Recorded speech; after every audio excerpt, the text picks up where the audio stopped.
Miles, what is up? How are you doing? Where are you at? Let me know. I'm good. I'm in Afton, Wyoming, catching on a little bit of sleep and enjoying some time off of work, even though my work keeps calling me. But sleep? Enjoying my time off. You mean watching NBA basketball, which is back in October? Yes, enjoying the NBA season and making a lot of predictions based on the first 4 games of the season. So let's just jump right into it. What are you thinking? How's it go? What are your thoughts? Let me hear it. I'm surprised to see that Detroit is 3-0. I'm happy to see it. We talked about them. We did. And you know what? They're doing exactly what we told them to do. I think they might have watched our station. So Blake Griffin is playing like an MVP. Blake Griffin is 50, 14, and 7. And I criticized Blake Griffin. I criticized him right off the bat when he started developing a 3-point shot. But he's used it in exactly the right way, where he's using it to spread out the floor when people start respecting his post game. And they started to cram it into the paint when he got hot. And he was able to stretch everybody back out. This is against Philadelphia. He was forced to come out of the paint from underneath the basket, where he's able to disrupt a lot of shots. And Blake Griffin was able to continually, he knocked down a 3 every once in a while, and it brought the defense back out, and then he went directly back down into the paint, and it worked perfectly for him. Detroit's rolling. I'm looking at his 3-point percentage. I'm wondering when he started to develop that 3-point shot you were talking about. 2014-15, he made the jump from 27% the year before to 40%. And then he hasn't hit the 40% mark. He's shooting 61% from 3 right now. Granted, only 6 games. Right. Also, it's really hard. When did he become such like a facilitator, a playmaker? When did that happen? I feel like he was always on the receiving end of even like in a half court setting. Apparently, you can just run through him. He knows he can either do a pivot, a post move. He knows how to get to the bucket. He knows how to use his body and get contact. He's a good free throw shooter now. That's what I was going to say. Is he's really done a good job, and I don't know if it was being teammates with Chris Paul for so long, and now he's away from that, and he's kind of forced to maybe create a little bit more on his own. But he had a lot of great passes. He did an unbelievable job. I mean, they ran a low pick and roll for him a couple times where it was just Drummond sets a pick and then rolls to the basket. And there was a few passes that he made that didn't seem like they should go. I mean, he threaded the needle. It was great passes, really good decision making, and also up around the top of the key, like you said, where he was not quite running a pick and roll, but he would do like a handoff. Right at the top of the key, and Reggie came off that screen a few times. I think he knocked down 2 or 3 threes off that. But Blake was able to position his body in such a way that was really intelligent, and he was able to get in the way of defenders and roll to the basket and grab rebounds. So he was really efficient. It's interesting they're doing it without like amazing 3-point shooting to help him out. Like I'm looking at Luke Kennard. He kind of struggled in that Philadelphia game you were talking about. 11 minutes, not much production. I mean, they really don't have they don't play Glenn Robinson. They have like a 9-man rotation, and Stanley Johnson is not a 3-point shooter. They use him as like a small ball 4, and it's like. And that's kind of what we said is like for this team to really work and be successful, it revolves around Griffin and Drummond. And Reggie Bullock, who played 41 minutes. Yeah, really well. And that was one of the X factors last year, where Detroit actually started this way last year, where they were the top seed in the East for a short time before the All-Star game, at least. And then they fought injuries, and they obviously fought personnel changes with bringing Griffin in and everything else. But when they had Bullock healthy, when they had Griffin and Drummond all healthy, they were one of the top teams in the East for a short time.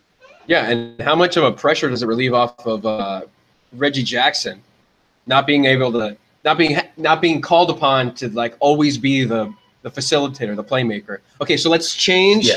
Let's keep the East theme and let's go to the Celtics because they've been kind of struggling. We haven't talked about you and I haven't texted about them, and I've been really curious to see what you've been thinking. So what I'm seeing out of the Celtics is they're not exactly sure what to do with all the talent that they have. I see. Oh, for sure. Horford looks actually really comfortable. It seems like Irving thinks he's comfortable, but he hasn't really showed it, or at least it hasn't showed up on a stat line where I was really impressed with him. Where they're really lacking. To that point of Kyrie Irving, he doesn't know where he's going. He's only averaging 2.3 assists per game. Yeah. I don't think they have a real facilitator that will get you double digits in assists. And if you don't have that, you get stagnant ball movement. Like you need almost Spursian 2010 Heat-like flow in order for the ball to move around and like Warriors like. Yeah. And then you get the enthusiasm, and then that's where you can like bond together as a team throughout the season. Sorry, I didn't mean to cut you off. Yeah. What are you saying? What I like about Boston is that they are willing. You can see that they're willing to be a team, and I think that's why they're struggling right now. Is like I said, it's too much talent, it's too much willingness, and it's kind of a little bit too much unselfish play, which I think is a good thing. And long term, they're going to figure it out. I mean, they're too good not to figure it out. I think that they're too hungry not to figure it out.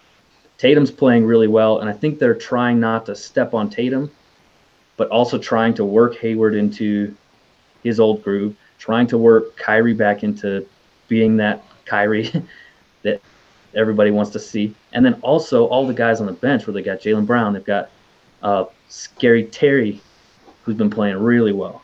I mean, honestly, Terry Rozier has played better than Irving from what I've seen, in my opinion.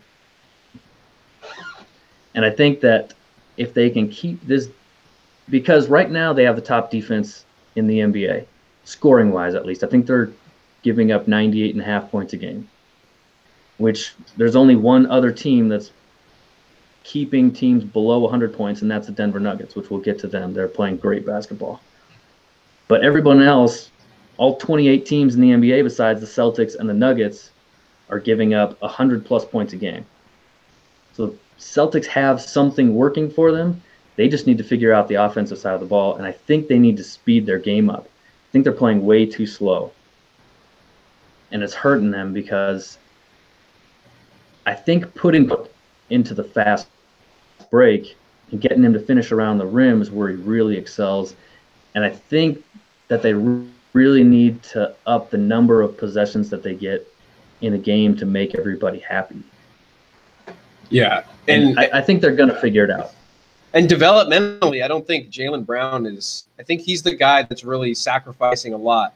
In his third year, he's going to be trying to get that extension this summer. He's going to be trying to see whether or not he's a developmental piece for an Anthony Davis centerpiece trade or whatnot. He's averaging 9 points per game. I mean, they've been trying to force Gordon Hayward back into the lineup, and I think that's really sacrificed Jaylen Brown. So hopefully he's not just a commodity in this, and we look back and he becomes like a Paul George or like a Kawhi or something. And yeah, Jaylen Brown definitely has like a Jimmy Butler.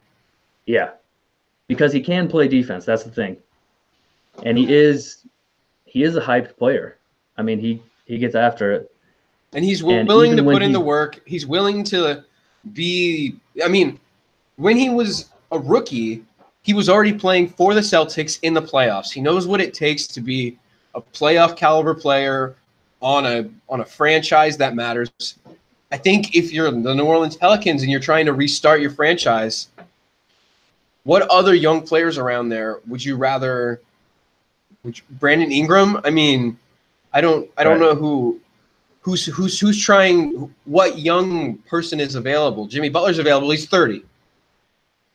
Yeah, no, I mean, like, you're absolutely right. Jaylen Brown is, I think, the perfect luxury for the Celtics to have, and they just need to figure out how to keep from stepping on his toes, which I think is part of the problem.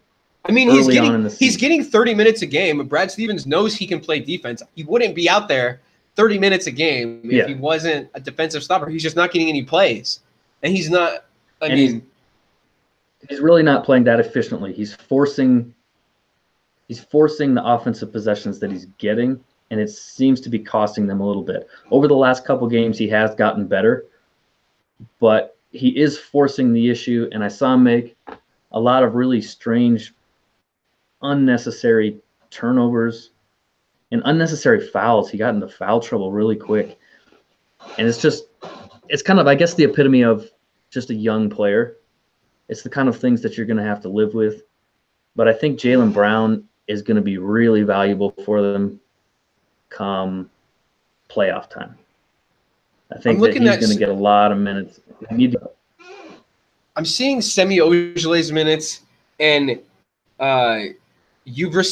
You remember that guy from last year in the playoffs? Like, do you think the Celtics this year, with such expectations and with Hayward and Irving back, it's just a different vibe. It's a completely different year. Last year was almost like a college team coming together and trying to become the best version of whatever themselves is. And Tatum was really the go-to. Now he's still the man, but it's an odd dynamic for sure. Yeah. So, to me last year, like, Irving was the man. Irving going to Boston was the expectation. Irving and Hayward. And then Horford was that veteran guy that we wanted to see how all three of them work together, and we weren't quite sure about Tatum yet. It's how he would develop in the league. Everyone had their hopes, but they weren't quite sure. Same with Jaylen Brown, I feel like. And same with, I mean, Marcus Smart was a little bit proven already. Everybody knew what to expect from him. But this year, I feel like there's an expectation. And that's what's kind of the difference, I feel like, is they're expected to make the NBA Finals this year. And if they don't, I think it will be a poor season for them. They're that deep and talented, and they're well coached. And the way that they made the finals, Eastern Conference Finals. No, Eastern Conference Finals, sorry. They did it without Kyrie Irving, and they did it without Gordon Hayward. So they well exceeded the expectations. And this year, bringing back Irving and Hayward and everybody else, that expectation has gone through the roof. Speaking of expectations, and I think that's a different vibe. I think we need to transition to the Philadelphia 76ers, also in the East, with a high level of expectations, now dealing with Ben Simmons' back issues. I mean, it's debatable if they should even be playing in October, but here we are. The Sixers are really relying on Joel Embiid. He's 30 points a game. He's their whole offense at this point. He's playing really heavy minutes. And he's taking a lot of contact early on in the season. He's hitting the floor hard. He's getting hard fouls. Yeah. What do you think of him? Do you think this is a sustainable model for the Sixers to even reach the second round at this pace? I'm concerned. Yeah, I agree that problem, and that they are relying on Simmons and Embiid. And honestly, I think Redick is the only guy that I've seen that's really stepped up and taken some pressure off of those guys. And I think that's coming from his experience, where he really knows how to do that, where he played with Griffin, Jordan, Paul, and he knows how to come off the bench and make a difference and draw attention to himself and make 9 points seem like 20. You know, that's the kind of player that he is. And he knows how to move without the basketball, and that's what makes them go offensively. Yeah. He can just run and run and run and run and run and run. Get open. He knows how to make those cuts. Difference. And he knows how to shoot off balance, off the pick at a very, very high speed. He's a great player. But like you said, they're playing Simmons and Embiid at such high minutes. I mean, I think I saw Embiid was playing like 38 minutes a game, something crazy high like that. And that's what I noticed when they played the Celtics, is that in order for Philadelphia to stay in that game, they needed to play Simmons and Embiid 40 minutes. And they played their starting five 30 plus, 35 plus minutes. I mean, I don't think that's sustainable all the way through an 82-game series, no matter how many games you get in between. You know, like they're not having the same back-to-back games that we had last year. Excuse me. Exactly. Well, excuse me. I don't see Philadelphia as the same threat that they were last year. No, and it's crazy because it's so early in the season. So much can change, but it feels like so much already has changed. Especially when they're having to force feed Markelle Fultz jump shots, and Markelle force fed plays down your throat. Markelle Fultz, you will be the number one pick, and you will like it. So they trusted the process for long enough, and it got them to the Eastern Conference Finals. And now all of a sudden, they feel like they've got it figured out. They need to continue to trust the process that got them there and not put so much pressure on Markelle Fultz, because that's another guy that they're relying on, saying we need Markelle Fultz. 25 minutes a game. I mean, I think there's a way where Markelle Fultz plays 25 minutes a game, but I think there's a way you can incorporate that. You don't just say he's a starter. I think. Yeah. Yeah, they need to figure out how to make him comfortable on the floor and how to make him consistent. And they need to do that through building up his confidence. But I think they're putting a huge emphasis on needing to win games, which sounds weird to say, but the way that they got there was not really worrying about whether they were winning or losing. They limited Joel Embiid's minutes to get him healthy and to get him comfortable on the floor and to work a chemistry into that team that got him to the Eastern Conference Finals. They need to do the same thing with Fultz, where they tell him, you've got 20 minutes on the floor, do your thing. You've got the green light. But honestly, looking at their roster, I think they need Fultz. I mean, they don't really. Landry Shamet is playing 19 minutes a game. T.J. McConnell, 18. It's like they don't have the depth that they need. They don't have a Milwaukee depth. They don't have a Denver Nuggets depth. Yeah. And if we transition to Toronto right now, who's 5-0, playing incredible basketball, I don't think Philadelphia can hang with. Yeah, I don't think they can hang with Toronto. At this point, honestly, I don't know that they can hang with Detroit. I think the way Detroit's playing. By the end of the playoffs last year, DeMar was almost an addition by subtraction. And that team was good. That team was a high 50s win team. And now you add Kawhi Leonard to it? Yeah. It's like – and they're playing really well together. I think right Kawhi's from the beginning. 28 a game. Yeah.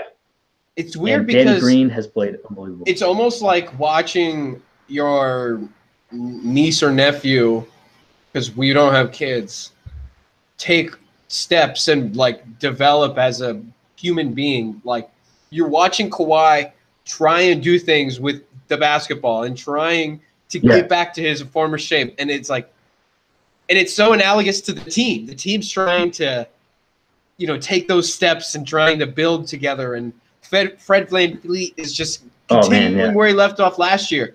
And it's just so great. It's just so funny to me.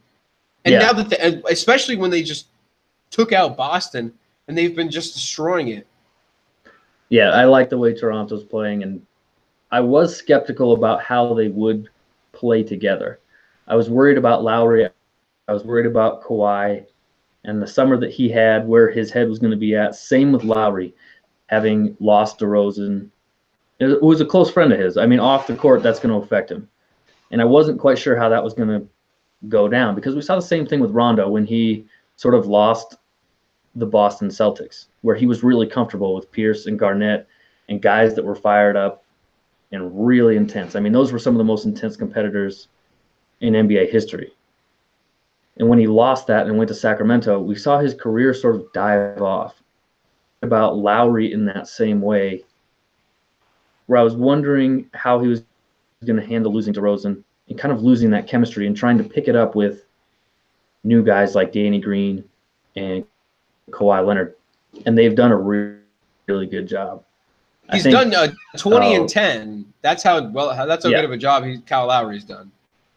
Those are his averages over 5 games. I think he's averaging 11 assists a game or something. 10 assists, he's done, really well. I'm really happy. And who also is coming back to life is Serge Ibaka. Serge Ibaka's playing like the 25-year-old, hey, let's extend him.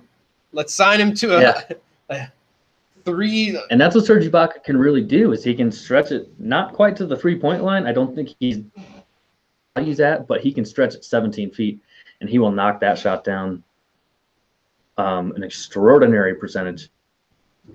I mean, he's fun to watch in his mid-range, and he also disrupts stuff in the paint defensively.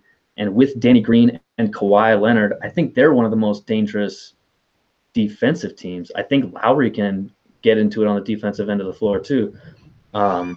Interesting stat. I was going to Danny Green at 1.2 blocks per game is the same as Serge Ibaka, leading the team. Yeah, I remember looking up the defensive end of the floor, where I was looking at their steals and blocks, and it's really well distributed throughout. Well, you're playing OG is playing 25 minutes a game, and he's just pure defense. He's not even offense at this point. I love that guy. How old is he? Like 21? Yeah, exactly. 20. I think he's like 22, 20. He was a rookie last year, Yeah, can keep this kind of momentum going into the playoffs. And honestly, I hope they get another shot at a 1 seed at this top seed, because they did blow it last year. I mean, they drew Cleveland and James, and obviously they had some kind of curse and they got swept. I don't even know how that happened. How does a 57-win team get swept? So I'd like to see Lowry get another shot at the playoffs and kind of a redemption with a new squad. And with Dwayne Casey, I think they're going to do really well.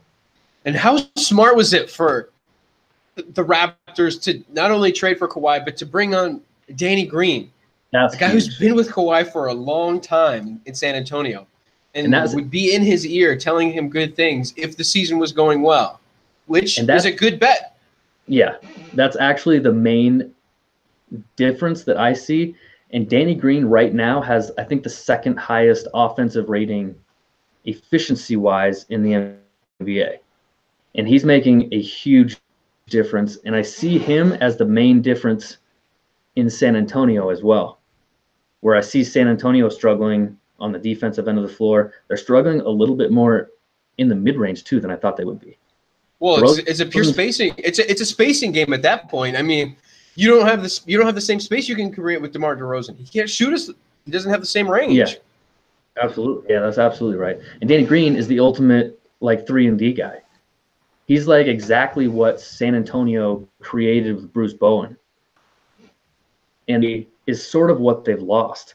So teams don't have to stretch or run all the way to the baseline. They're able to stop free throw line and kind of screw up what San Antonio's really looking for.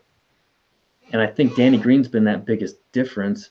And it's almost directly translated over to Toronto, which is really interesting that I didn't quite expect it to happen so fast, I guess.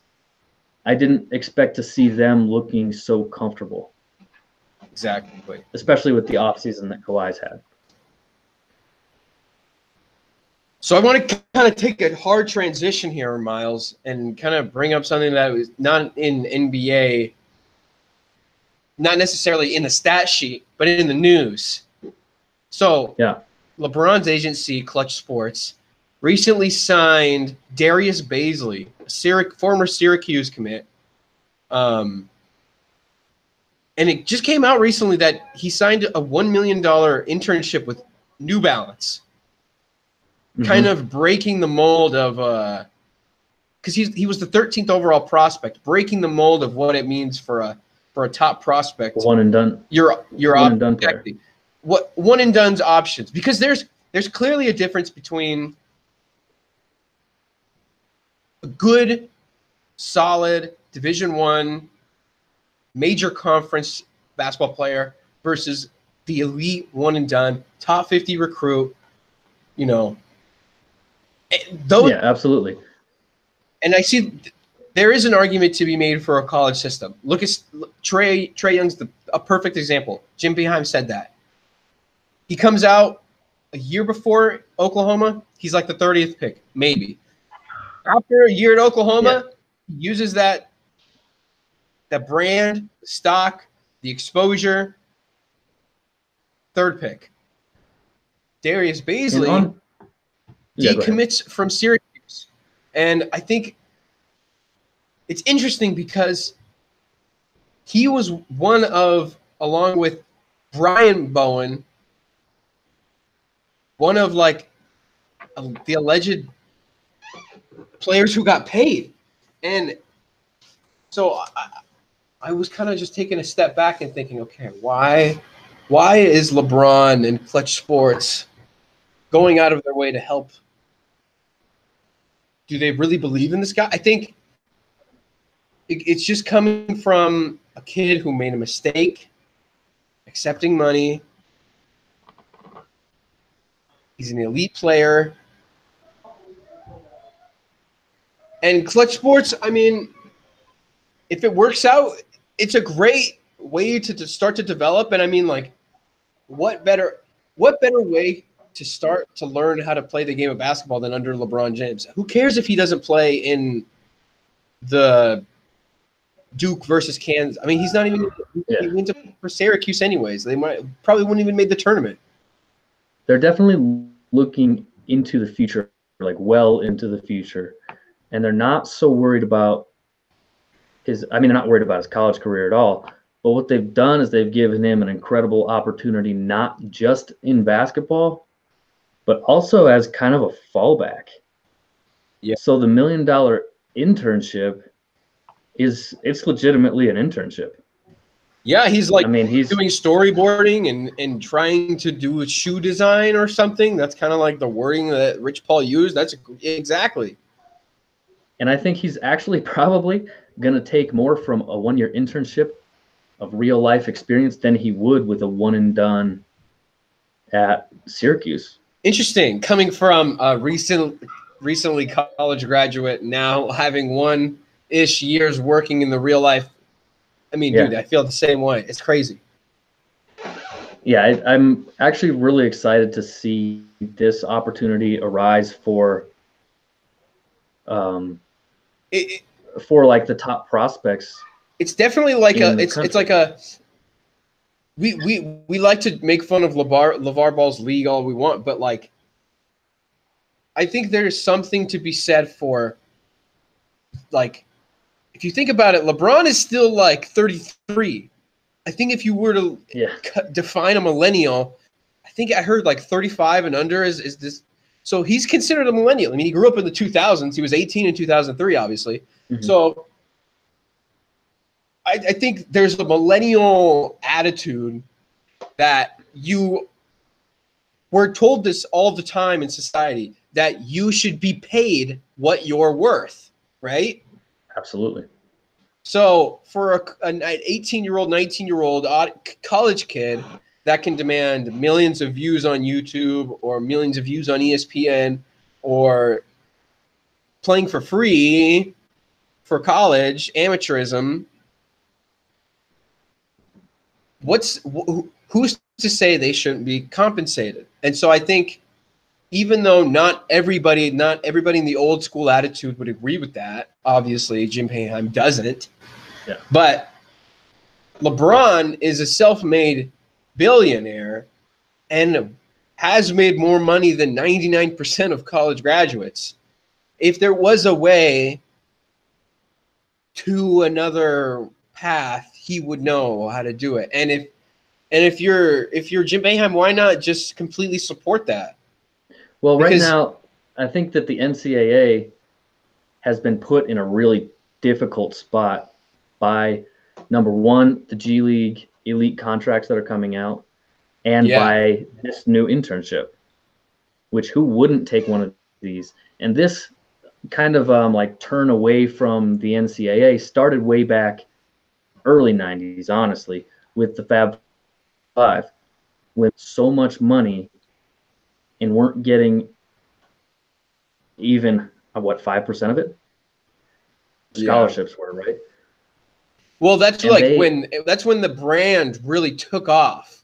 The brand of college basketball exploded, and the money really started coming in. Because there was always $100 handshakes, but like not brand. Yeah. Like your point, the shoes, the socks, the shorts. That's when all of we that hadn't seen these before. Yeah, exactly. Nike made millions making tall black socks. Yeah. And they didn't see any of that money. Yeah. And then they started putting them in video games and they started selling jerseys. And it's all the merchandising and stuff that they created off the Fab Five. Like the Fab Five is a branded name that belongs to Michigan.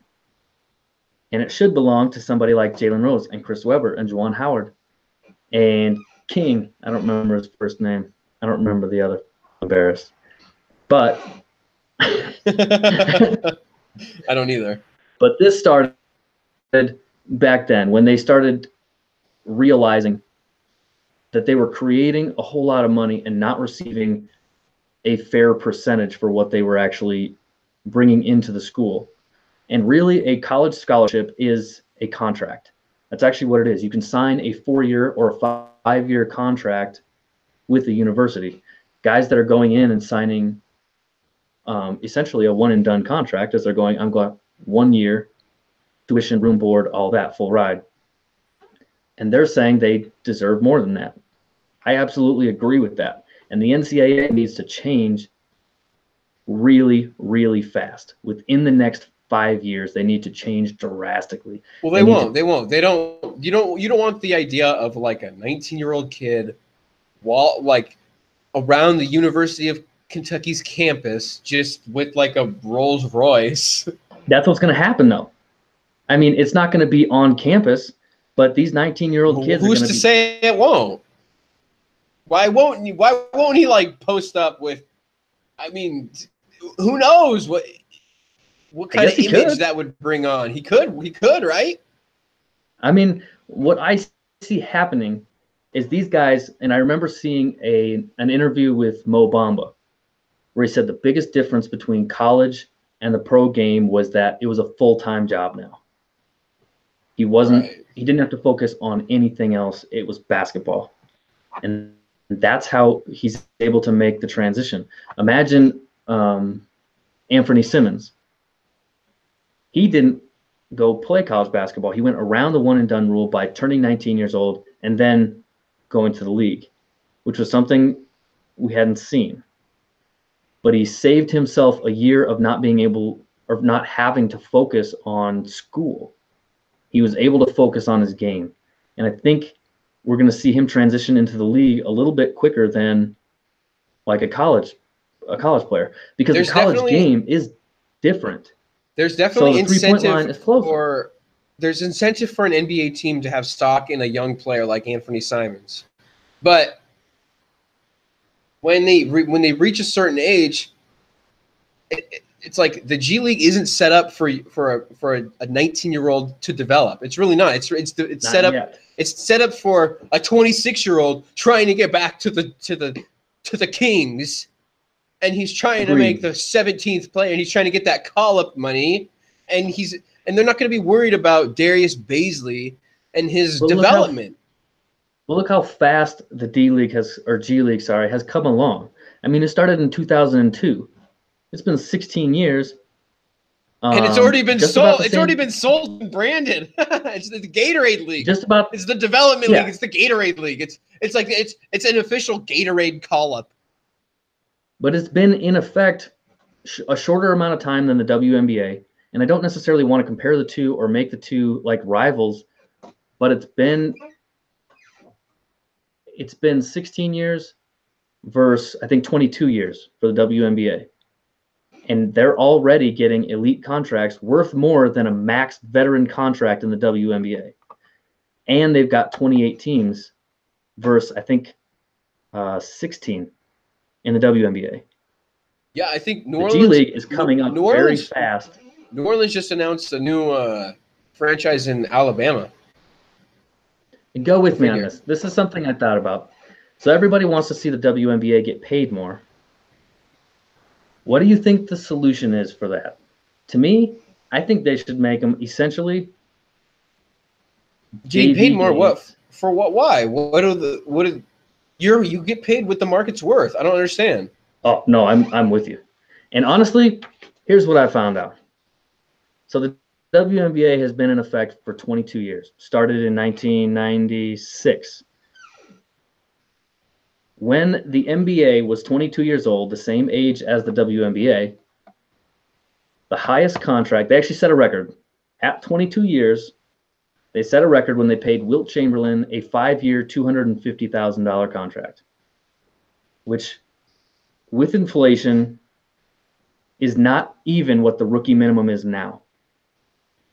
It's $360,000 a year, which is well below what a rookie minimum is, which is 470 something. It's 475. The WNBA needs to chill out a little bit and realize that they are on almost the exact same projection as the NBA. They're successful. And right now they're saying that they are. They need to chill out a little bit. They do, because they've never been more popular. Why do they complain for? The NBA has helped out the WNBA because right now it's the most popular game in the NBA. It's the most popular game in the United States right now. Yeah. Nobody cares about, well, I'm not going to say nobody cares about football, but people are sort of losing their interest in football, and they're losing their interest in that weird drama that's going on because it's gotten weird. ESPN wouldn't unenjoyable. ESPN wouldn't have put LeBron's Laker debut on a Saturday night primetime college football night spot if the NBA didn't have the best draw in America. And I'm noticing a big, gigantic difference in the last 3 years of this time of year, where I remember not being able to find basketball games on TV. I remember that struggle where I was like, man, I can't wait until football season. The long season after summer league to the start of the season was so long. And preseason was like, but it was what? Preseason? And until football season was almost wrapped up for people to really start caring about basketball, the NBA. But people are immediately interested right now. The NBA has started, and they're engaged immediately. And I think that the drama that's going on in the NBA is enjoyable to watch. Things like Joel Embiid, the rivalries that we've got with Kevin Durant and Westbrook, and all these teams, all these players switching teams has actually created a really cool dynamic in the NBA. Yeah. Where it's fun to actually keep track of that drama. Oh, I didn't know Jimmy Butler was on the Minnesota. I thought he was on Chicago. Oh, I didn't know he was on that team. I didn't know he was on that team. Yeah, it's an interesting drama that has organically developed. And I think to your point, you don't have to be. It's a global game now. Joel Embiid can be the face of. We can find the best talent anywhere as long as it rises out of. Giannis, coming out of Greece, in a gym with JV high school basketball players, he rises and becomes the 14th pick and an MVP candidate. It's like I hate to keep bringing up LeVar Ball, but he said it. He's like when they were really coming up, when the balls were coming up in the beginning, it was like he said, and this is one of I don't know, whatever you can think of what he said. My boys can play for anybody because if they can find Joel Embiid in a jungle in Africa, they can find my boys in Chino Hill. So I think what LeVar. I appreciate what LeVar Ball has done, in that he's created the JBA, and I like the intention behind it, which is helping out kids who actually. They actually got a couple kids contracts to Europe.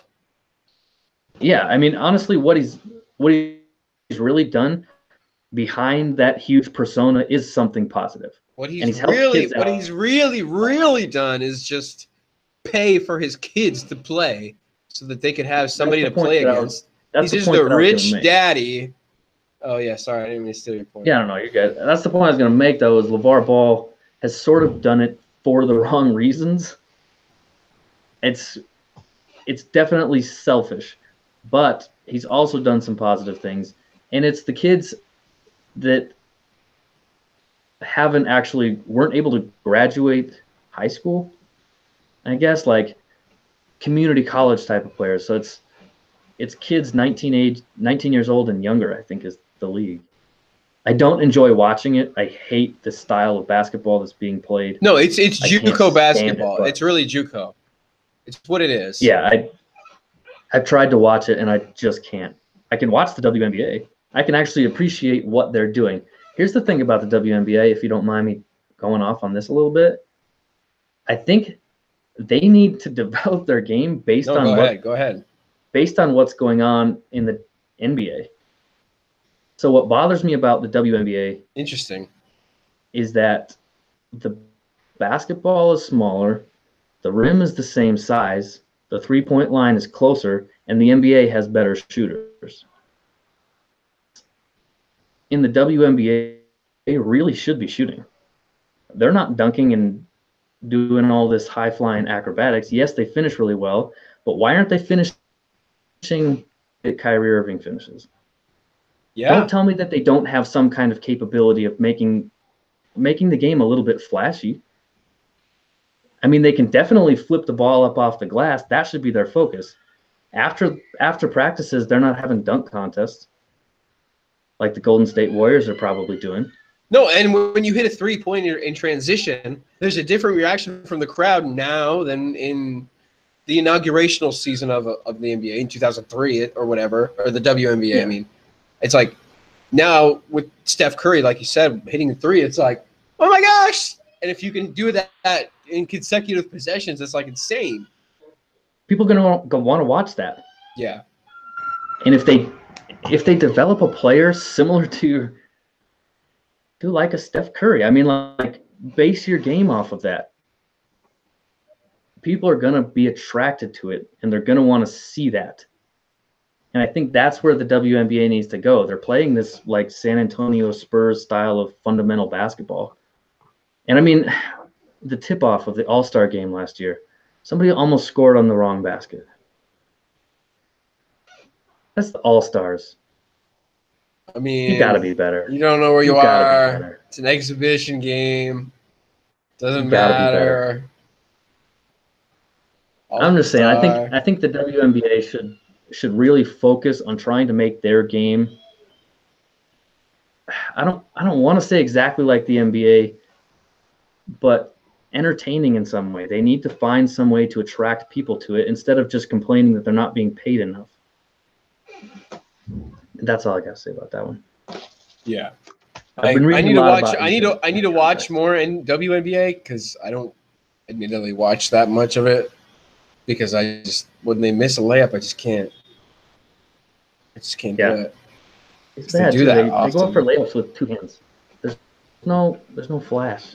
Yeah. And it's not because their hands are too small. Because if you look at guys like Trey Jefferson, he's a don't get fired, Miles. Guys like Kiwi Gardner, short guys that can't palm the ball. Kiwi Gardner.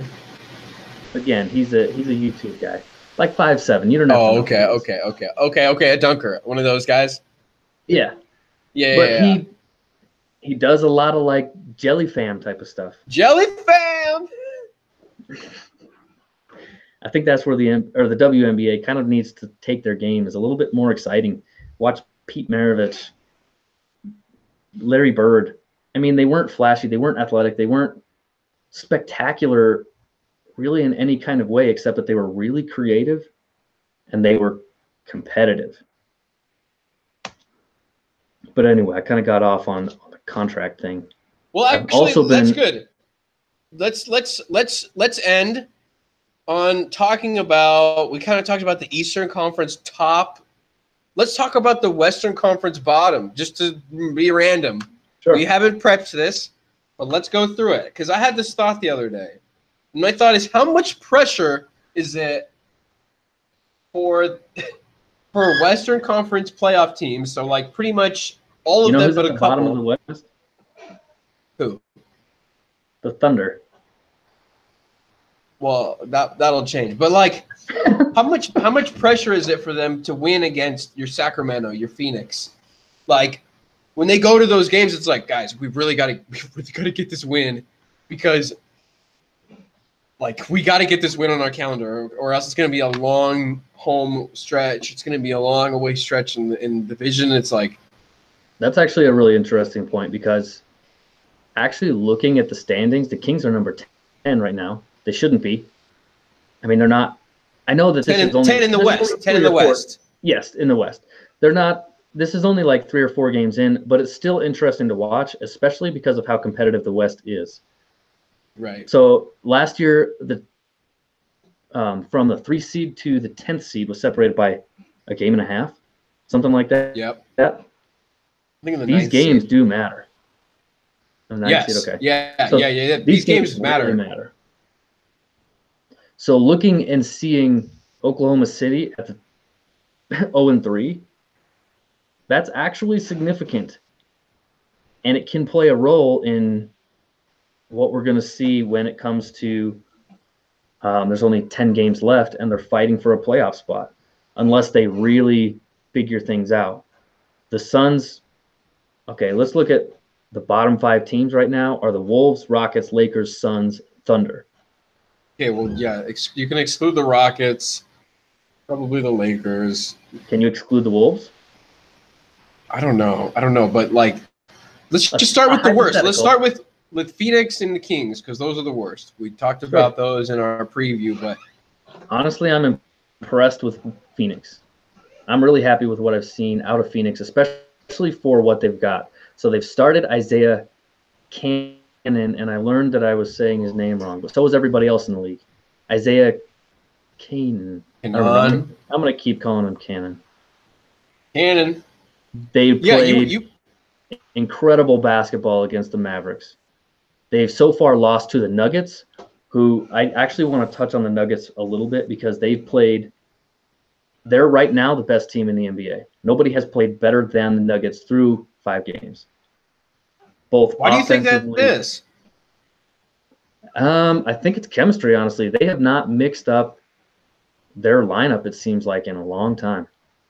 So the last time I think that they shook something up was when they traded with Portland, and they sent Nurkic for Plumlee. I would agree with that. So the continuity of the roster, kind of like how Portland's been able to win some early games against some teams this season. It's like, if you have that continuity, it helps, especially when all of these teams haven't even had enough training camp and preseasons together. Yeah. I think they're really comfortable with each other, and they know their game style. They've had enough ups and downs over the last couple years to actually figure out how to win some games, and I think that that's showing through early on in the season. It's obviously going to level out. The Nuggets aren't going to be the number 1 seed by the end of the year, but they will be. I could see them. Could you see them being the 3 seed? Could you see them being the Absolutely 4? Absolutely, especially what I'm seeing out of these other teams. I mean, out of the Rockets, for instance. I'm not impressed with the Rockets at all. You can legit run an offense through Jokic. Yeah, they're playing really well. And like I said, it's offensively and defensively. Outside of the Celtics, the Nuggets are the only other team that are keeping teams below that 100-point mark.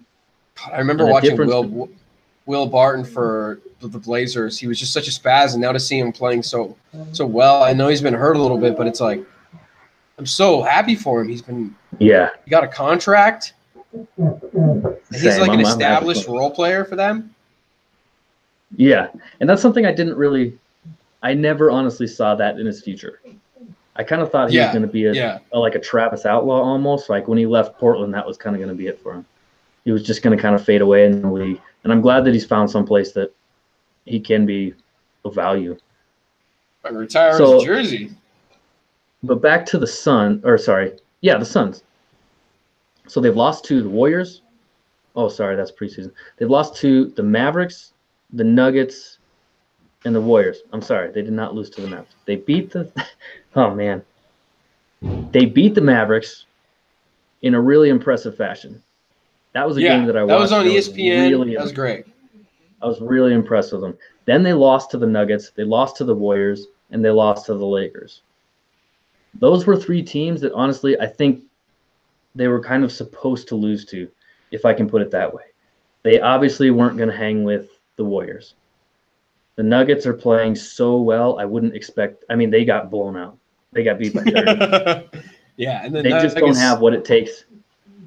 And that's their biggest weakness is their chemistry. And the Lakers were desperate. The Lakers needed a win. Yes, they absolutely did. And there was a lot of pressure on them to get a win.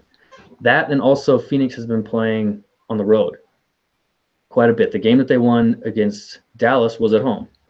So no, but Grizzlies, that's a winnable game. The Thunder, the way they've been playing, that's a winnable game. I think absolutely. They played the Grizzlies again. Brooklyn. I can't really tell if Phoenix is going to be the worst team in the West. I think with how competitive it is, they could possibly be. It's got to be Sacramento. It's got to be. And then it's just got to be Eastern Conference teams. Yeah, I feel like ultimately Phoenix and Sacramento are going to slip to the bottom. I feel like that's inevitable, and it's not because they're not like good teams necessarily. I actually kind of like both of them secretly. I like Sacramento, their depth, and they've kind of got a unique thing going on with Willie Cauley-Stein and Marvin Bagley, and then with Zach Randolph. I love like them because they beat the Warriors. And they beat the Warriors. How did they do that? They beat them up in the paint. Yeah, Willie Cauley-Stein they missed JaVale McGee that game, that's for sure. And the Lakers are very happy because especially in the game, the Lakers and the Blazers, JaVale McGee just dominated.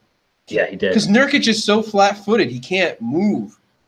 JaVale McGee is going to be huge for the Lakers, and I don't think people were really sleeping on him, and they've been giving him a hard time. I think partly because of Shaq and a fool. Yeah. Honestly, like how hard Shaq is on JaVale McGee, and I think a lot of people. I think he's turned around. Don't really realize. I think that's an old narrative that I think he's turning around to right now. And that's what I was going to say is I don't think people realize that it really is out of a respect. Like they had some words exchanged on Twitter, and it was funny, but I think people sort of took that and were like, "Yeah, JaVale McGee is trash," and he's really, I think, going to be a difference maker for LA. And I'm a little bit concerned. What do you think about LA? I'm a little bit concerned about him. I think they just need more. They just need more time. I think that the Ingram suspension kind of throws it off. Kuzma comes out with. I think they're just all fighting for roles right now. They're trying to establish, trying to feel it out. They're not really a cohesive unit, and they're in a weird part of the marriage. Let's just say that. And it'll be interesting to see what happens, especially when they need to win a couple games. But I think we need to wrap up. And I wanted to ask, who are you going to be watching this next week? And what kinds of things are you going to be looking forward to seeing? I'm definitely going to be paying attention to the Raptors, Bucks, and Pistons in the East. I definitely want to catch a couple of those games. I want to see Boston. I'm definitely going to catch a Boston game because I want to see them turn something around. Yeah, Boston and Thunder were playing tonight. In the West, I want to see more of the Nuggets. And who else do I want to see? I don't know. Honestly, I'm more interested in the Eastern teams right now, with the exception of the Nuggets. Yeah, because we know what we're getting with the West. We don't know what we're getting with the East. And I like the teams in the West. They all seem comfortable with where they're at. They all seem comfortable with we're going to be fighting for a playoff spot at the end of the year, or we're going to have home court advantage. If you're the Warriors, they're not going to have their competition as well. Pelicans and Nuggets have been playing great. The Rockets are struggling in a way that I don't mean to drag this on like even longer, but the Rockets I kind of want to see a little bit more of as well this next week. Yeah. With Carmelo Anthony, I want to see that second unit. I think they're relying on Carmelo Anthony too much, and I don't think they understand what he is anymore. I don't think he's not a guy you can even run your second unit through. It's sad. It really is. This is it. Yeah, they need to speed the game up. Yeah. Like, how did they get to be the Rockets? Because they played a 7 seconds or less ball style. Yeah, exactly. They played under a D'Antoni system, and right now they're playing a half-court system. They're playing so slow. I mean, really slow, and they're giving up so many points in the paint, and that's what's hurting them. Is they're playing into other people's hands, and they're a really easy team to beat that way because they're not good defensively. So they need to get 110 possessions a game and give everybody the green light. That's exactly how they got to where they are. They don't have a lineup that can really compete with anybody else in the half court. That's the honest truth of it. Yeah. You can't go half court to half court and expect Chris Paul to be guarding John Wall or Steph Curry. You've got to run with these teams. And Houston needs to figure that out quick. I like that D'Antoni's not freaking out about it. He knows exactly, he actually said he's giving up too many points in the paint. 65 points a game in the paint. That's a direct reflection of Clint Capella. I mean, you got it. Ryan Anderson's not back there helping. But they're also anymore. It's not his fault. I mean, you got James Harden just lets the other thing is they're dealing with putting foul trouble, and it's become a really undisciplined defense and a lot of even with their strength, which is Clint Capella in the paint. And honestly, you need to have some degree of a championship level defense if you're a championship level team. Absolutely. Easy. Now you got Toronto and Boston. I think a Toronto-Boston series in the Eastern Conference Finals would be awesome. And then throw Philadelphia in there just to mix things up, throw Detroit in there. And then the West is obviously going to be wild when it comes to playoff time. I'm kind of curious to see some of like the other teams, like the Pacers. I'm kind of curious to see what they're like. Actually, yeah. Now that you say that, the Pacers. Yeah, I think not the Knicks or the Cavaliers. They don't really interest me, or the Atlanta Hawks, but maybe the Grizzlies to see how Mike Conley's doing. But honestly, probably just follow the Blazers. Bulls were a boring team to watch too. I expected way more. Chandler Hutchinson. I mean, they played the Hornets yesterday. I think without Dunn, they really don't have a point guard. It's not good. It's not good in Chicago right now. Let's see who the Warriors. Jabari's out. It's like, all right, we'll finish this. Coming at you soon again.